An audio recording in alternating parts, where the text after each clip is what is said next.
대한민국이 세계의 법을 만든다. 여러분, 지금 이 순간에도 전 세계 정상들은 밤잠을 설치고 있습니다. 1975년부터 50년간 견고했던 글로벌 파워의 상징 G7, 미국, 영국, 프랑스, 독일, 이탈리아, 캐나다, 그리고 일본, 이 7개국만이 세계 경제와 안보의 룰을 결정했던 그 철옹성에 지금 거대한 균열이 생기고 있습니다. 2025년 1월 미국 헤리티지 재단의 앤서니 김 연구원이 또다시 한국의 G7 멤버 포함을 공식 주장했습니다.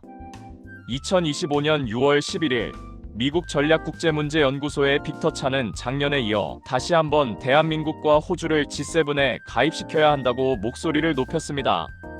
미국 카네기 국제평화재단, 펜실베이니아대 와튼스쿨, 그리고 전 백악관 비서실장까지 전 세계 최고의 싱크탱크와 정책 결정자들이 한 목소리로 외치고 있습니다. 한국 없이는 미래가 없다. 더욱 놀라운 것은 2025년 6월 캐나다 G7 정상회의입니다. 한국이 초청국으로 참석한 이 회의에서 유엔 사무총장 안토니오 구테우스는 한국 민주주의 회복력이 대단하다고 극찬했습니다. 남아프리카 공화국 대통령도, 호주 총리도, 멕시코 대통령도 모두 한국의 민주주의와 경제력에 찬사를 보냈습니다. 이것은 단순한 외교적 립서비스가 아닙니다. 철저하게 계산된 전략적 선택입니다. 하지만 이 거대한 흐름 앞에서 유독 한 나라만은 광기에 가까운 반대를 이어가고 있습니다. 바로 일본입니다. 일본 외무성은 왜 매년 수천억 원의 로비 자금을 퍼부으며 한국의 G7 가입을 저지하려 필사적인 걸까요? 오늘 여러분이 반드시 알아야 할 대한민국 G7 등극 뒤에 숨겨진 잔인한 진실과 위대한 역전 드라마의 막이 오릅니다. 이제 감정을 빼고 냉정한 숫자로 들어가겠습니다. 왜 G7 국가들이 일본이 아닌 한국에 열광하는 걸까요? 1. 제조업 경쟁력. 세계의 목줄을 쥔 나라. 세계은행 데이터에 따르면 대한민국은 전 세계에서 제조업 비중이 가장 높은 국가 중 하나입니다. 단순히 물건을 많이 만드는 수준이 아닙니다. 반도체, 디스플레이, 배터리, 자동차, 조선, 이 모든 분야에서 한국은 전 세계 공급망의 심장을 쥐고 있습니다. 삼성전자와 SK하이닉스가 생산하는 디램과 낸드 플래시는 전 세계 시장의 70% 이상을 장악하고 있습니다. AI 시대의 핵심인 고대역폭 메모리 반도체. 엔비디아의 젠슨왕 회장이 매일 밤 삼성과 SK하이닉스의 공급을 기다리는 이유가 바로 이것입니다. 한국의 메모리 반도체가 없으면 챗GPT도, 구글 AI도, 테슬라의 자율주행도 모두 멈춥니다. 배터리는 어떻습니까? LG에너지솔루션, 삼성 SDI, SK온, 이 세 개 회사가 전 세계 전기차 배터리 시장의 30% 이상을 점유하고 있습니다. 유럽과 미국이 탄소 중립을 외칠 수 있는 이유는 한국 배터리가 있기 때문입니다. 일본은 어떻습니까? 1990년대 잃어버린 30년을 거치며 소니, 파나소닉, 도시바는 모두 몰락했습니다. 팩스와 도장 문화에 갇혀 디지털 혁명을 놓친 대가는 참혹했습니다. 한국이 5G 네트워크를 세계 최초로 상용화하며 질주할 때 일본은 아직도 3G 속도에 머물러 있었습니다.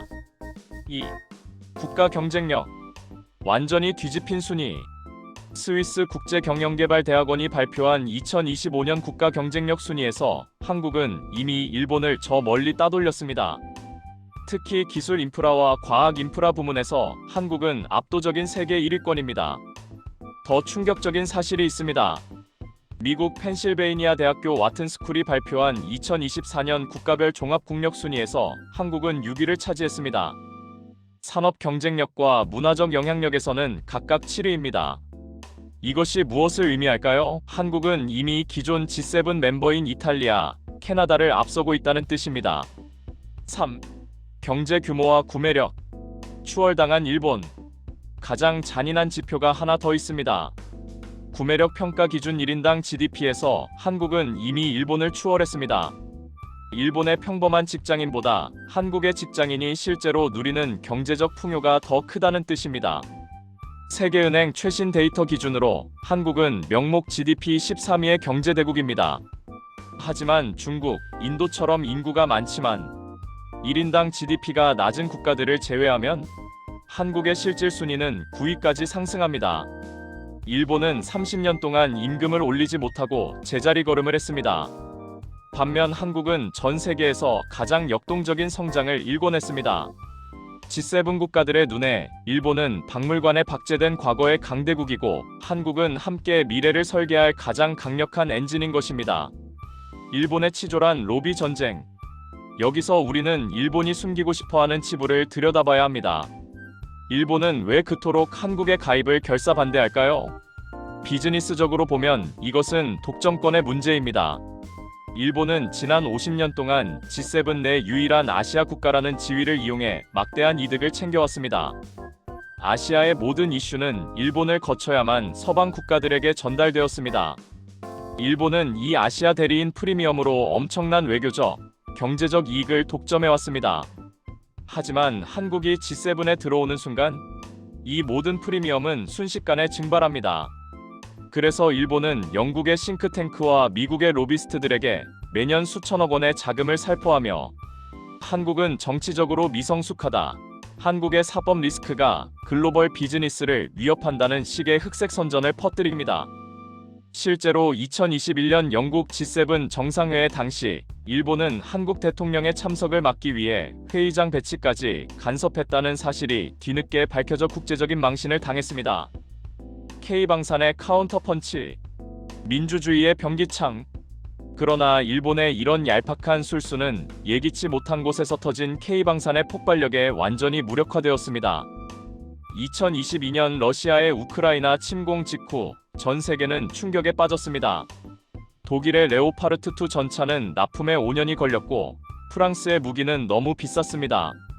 미국의 무기고는 우크라이나와 이스라엘 지원으로 바닥이 났습니다. 바로 그 순간 폴란드가 한국을 선택했습니다.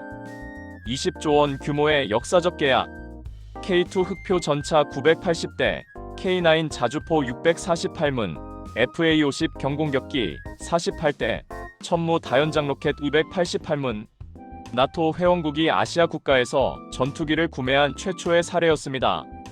더 놀라운 것은 납품 속도입니다. 독일 탱크가 5년 걸릴 때 한국은 5개월 만에 배를 띄웁니다. 가격은 절반인데 성능은 실전에서 검증됐습니다.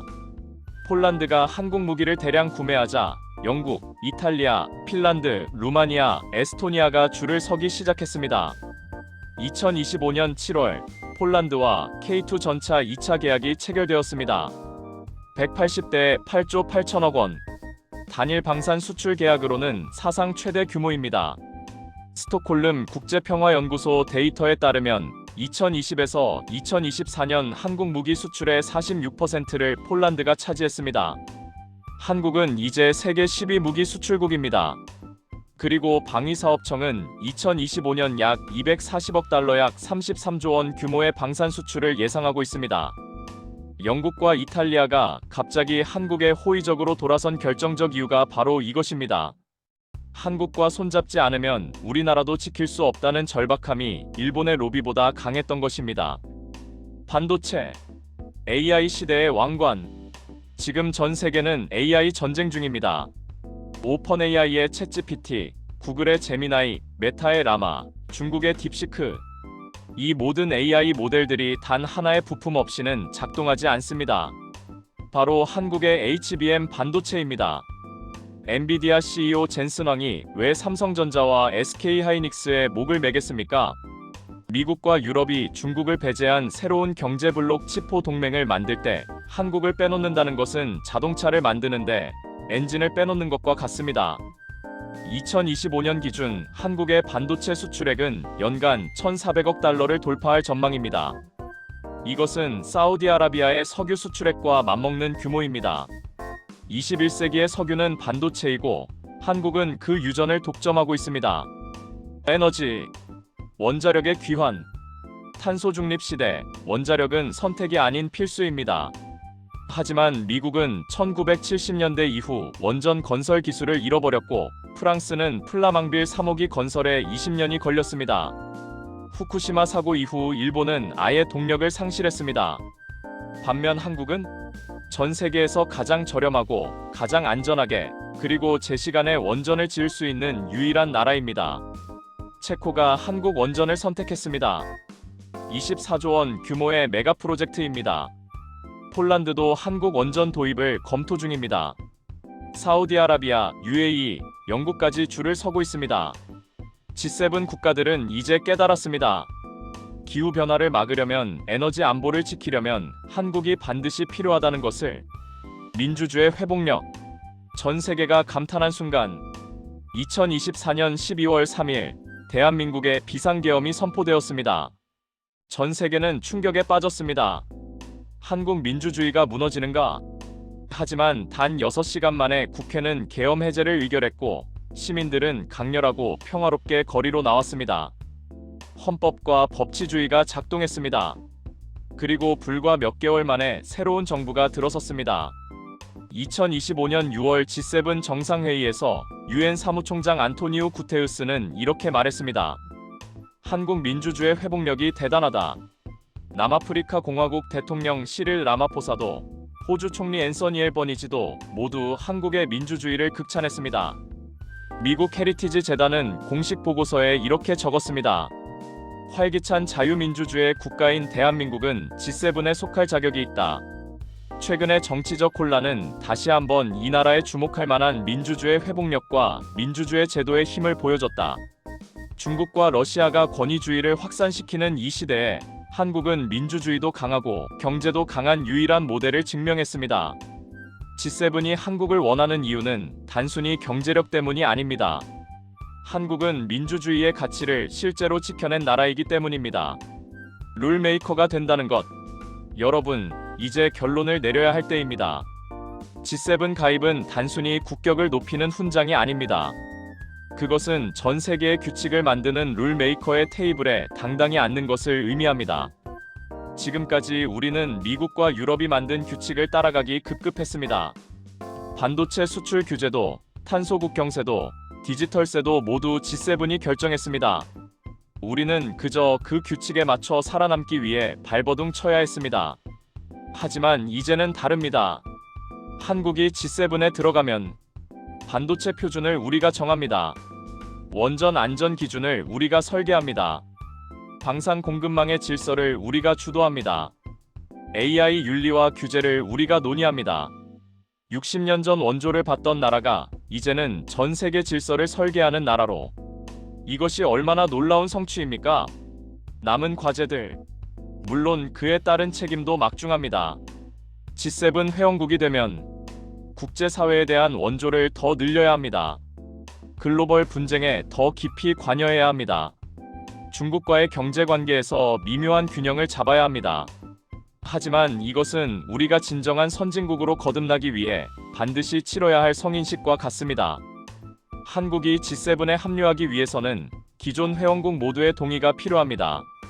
특히 일본의 반대를 극복하는 것이 가장 큰 과제입니다. 하지만 미국과 유럽의 주요 국가들이 이미 한국의 가입을 지지하고 있습니다. 영국은 D10 협의체를 제안하며 한국을 포함시켰고 캐나다는 매년 한국을 G7 정상회의에 초청하고 있습니다. 일본은 막을 수 없다.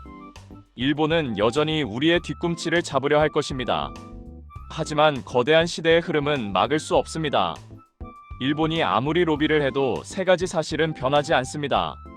첫째, 한국의 반도체 없이는 AI 시대가 없습니다. 둘째, 한국의 배터리와 원전 없이는 탄소 중립이 없습니다. 셋째, 한국의 방산 없이는 자유민주주의 진영의 안보가 없습니다. G7 국가들은 이미 이것을 알고 있습니다. 그래서 미국 싱크탱크들이, 유럽 정상들이, 유엔 사무총장까지 한국의 G7 가입을 지지하는 것입니다. 2026년, 2027년 머지않은 미래에 G8 정상회의라는 단어를 우리는 듣게 될 것입니다. 그 테이블에 대한민국 대통령이 앉아 있을 것입니다. 60년 전 우리나라는 세계 최빈국이었습니다. 하지만 우리 부모 세대와 우리가 함께 만든 한강의 기적은 단순한 경제 성장을 넘어섰습니다. 우리는 민주주의와 경제를 동시에 성공시킨 유일한 국가가 되었습니다. 이제 우리는 다음 세대를 위해 새로운 기적을 만들어야 합니다. G7 가입은 그 시작입니다. 이 위대한 드라마의 주인공은 바로 이 영상을 보고 계신 여러분입니다. 여러분의 구독과 좋아요, 그리고 공유는 대한민국의 저력을 전 세계에 알리는 가장 강력한 수단입니다. 감사합니다. 대한민국 화이팅!